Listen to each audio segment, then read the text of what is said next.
This week's Parsha is Parshat Shemini, and it's not really one for vegetarians and vegans because it contains a long list of all the animals that we are permitted to eat and those that we are not permitted to eat.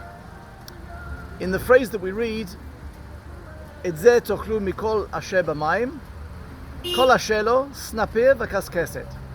You can eat anything that's in the sea, provided they have fins and scales. In other words, fish.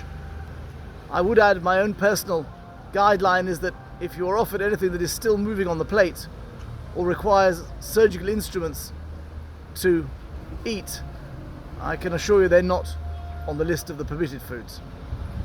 And I'm standing here outside Prudag, one of the main fish stores in the city, and we are reminded of the custom that many have on Rosh Hashanah to either eat or place on the table the head of a fish. And we ask ourselves, why is the head of a fish chosen? And there are various explanations given. Eating fish on Rosh Hashanah is a tradition that goes back to the days of the Talmud, because we should multiply like fish. God watches us with an open eye. Fish keep their eyes open.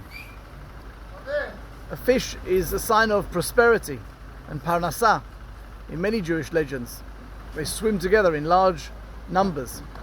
But perhaps my favorite comes from a phrase in Devarim where it actually says L'rosh v'lo lezanav.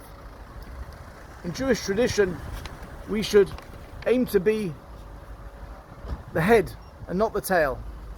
We should aim to be a leader and not a follower.